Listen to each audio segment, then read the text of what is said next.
Good afternoon. This is my coaching interview. I decided to choose Maci as opposed to one of our coaches, not only because I don't really have connections to any of our college coaches now that I'm not playing college soccer, um, as well as Maci's coached U12, U10 Richmond Kickers soccer teams, and I think that interviewing someone who deals specifically with kids as opposed to adults is something that is interesting to me because that's the start of everything. So Maci. For my first question, how do you build team cohesiveness, especially with younger children? Honestly, it's not that different as I was a college athlete myself. For my younger teams, I still try to foster like team building and team activities. So, for example, we went to like a trampoline park, or we would do like picnics in the park after like games. I would have like parents like all chip in for like cookouts or something after. So, very similar to what I did during college with different potlucks and everything like that.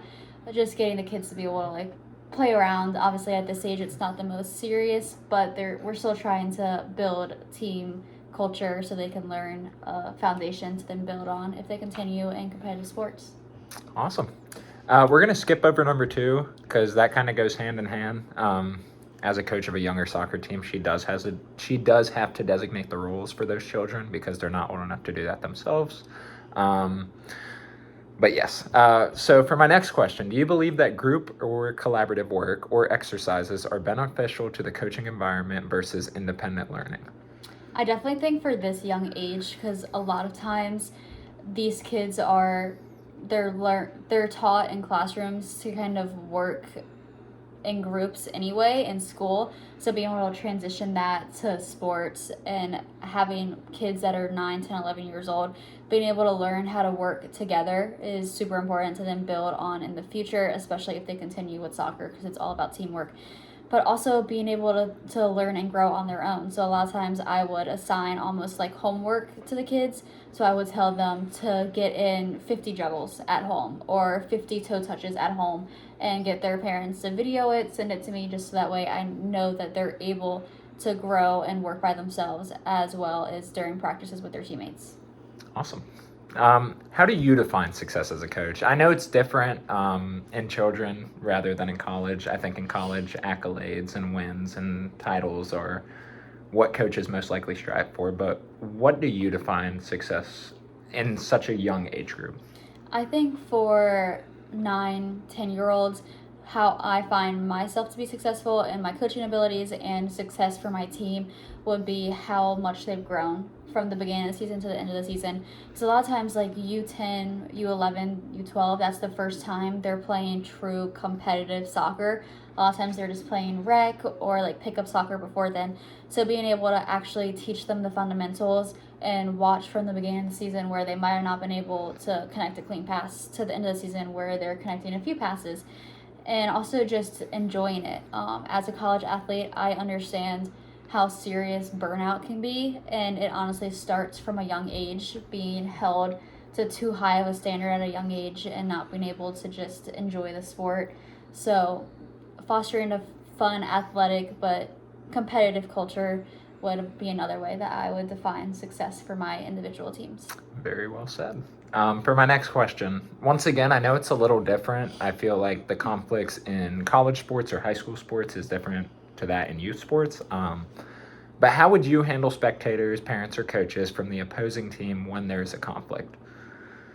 And you can give an example of just one. You don't have to cover all three bases. But let's say one of the parents is asking you about playing time, or as one of the spectators, one of the parents is saying something to you. How would you handle that? I would say the most I can think about would be not even directed towards me, but having spectators of either my team's parents or other team's parents yelling at the refs. Mm-hmm. And that's kind of teaching the very impressionable kids like bad habits. And I do not want that on my team. I do not want my players back talking to the refs or being disrespectful in any way. So I have had during games to either have the refs go over and say like, "Hey, calm down," or I've sent like group emails to the parents about like we need to make sure we're toning down. Like we can support our team without criticizing or being rude towards the refs or the opposing team.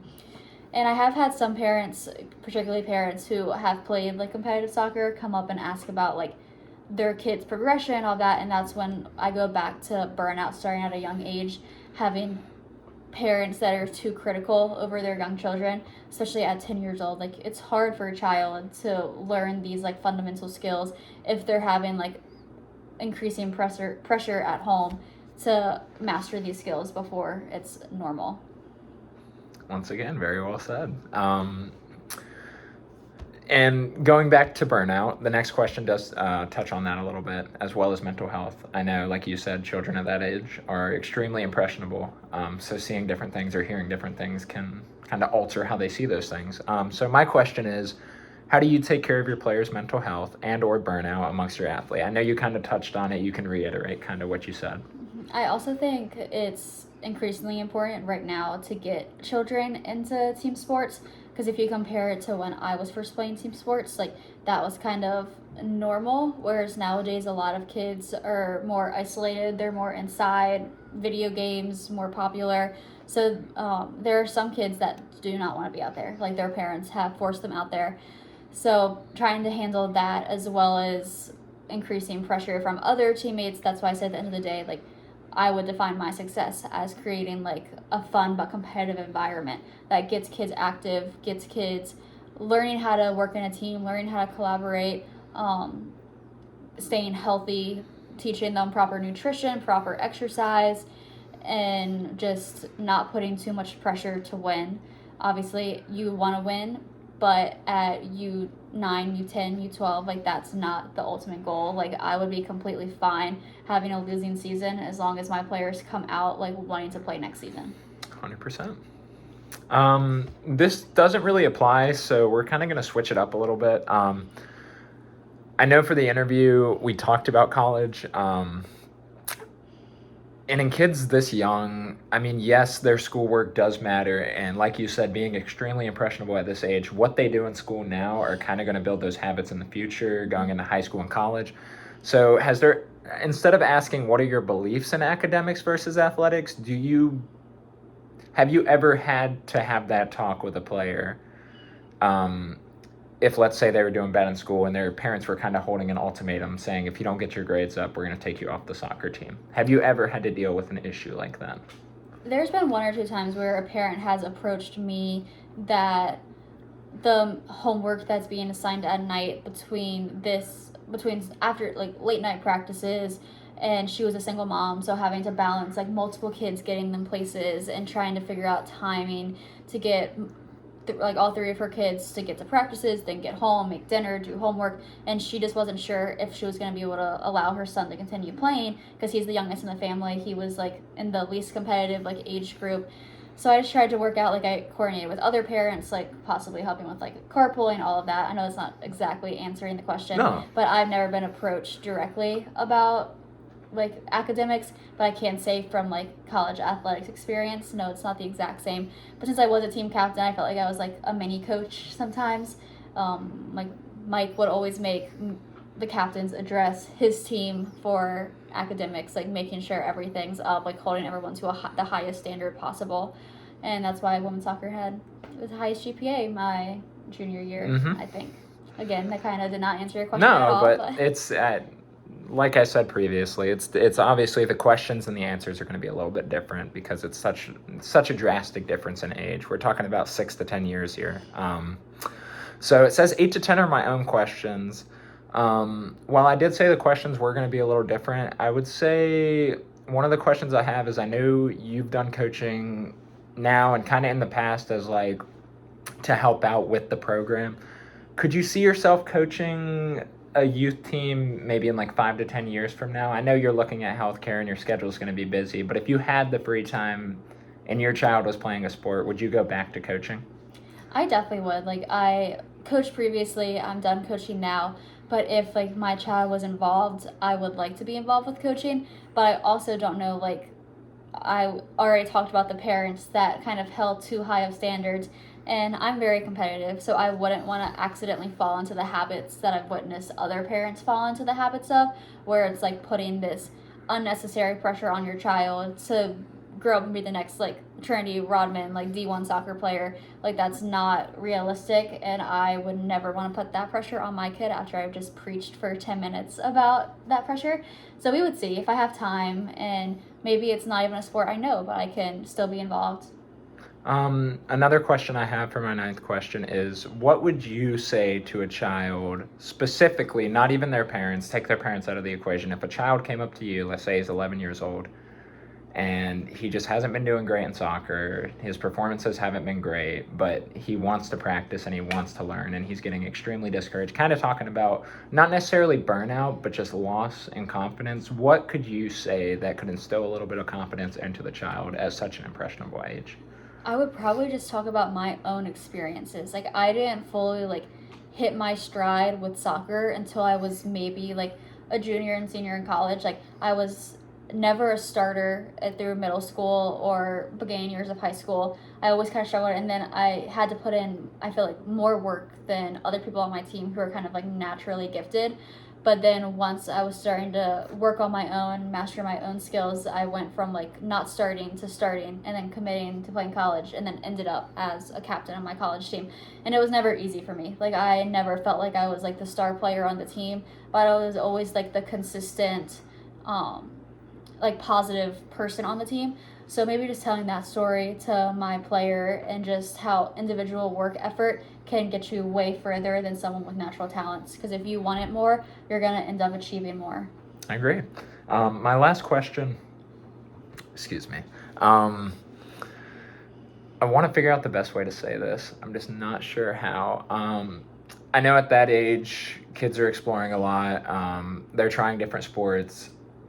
What would you say to a parent of a child that is playing 3 different sports right now? Let's say they want their kid to focus on one specifically, but the child wants to try all these different sports. What could you, and I know it's kind of a loaded question, you can keep it short if you want to, what would you say to a parent of a child that wants their kid to specifically focus on soccer as opposed to these other extracurricular activities? I fully believe that playing multiple sports as a youth athlete is super helpful for development as coming into their own person. And if the like my 10-year-old athlete knows that they want to explore multiple sports, like, that's great for them. Like, I would just tell the parent, like, they know what they want, and that's good that they're like standing their ground. They know that they want to do these different sports. And in the end, like, I would say once it gets to age like 15, 16, yeah, like, let's go ahead and narrow that down, because like your body at that age is not going to be able to keep doing like track, basketball, soccer, like, all at once. Like, but I think some of the best girls that I've ever played with were multi-sport athletes. Like, I feel like one of the best girls I played with did track and soccer, and you can tell because she was always in shape. She was always getting extra work in, but she did end up having like multiple overuse injuries. So knowing like when's enough is enough. But at U10, U11, I would fully support one of my players doing multiple sports, and I'm understanding if they're late because of other sports. Great answer. That concludes our interview. Like I prefaced this interview with, didn't really have a lot of connections at Greensboro. Yes, I could have reached out to someone, but I do also think it's important to look at the answers that someone 22 years old coaching. I also had another interview I was going to do with a 19-year-old coach that I actually work with at Sir Pizza. I think it's interesting, I would say, the variation of answers for a youth sport compared to a college sport. I really hope you enjoyed this interview. I also chose Maci because I know Maci has had a lot of your classes. She enjoyed having you as a professor. And yeah, thank you so much. Sorry I went over by like 4 minutes, but We were talking away. we were talking away. Thank you so much, and I'll see you Wednesday in class.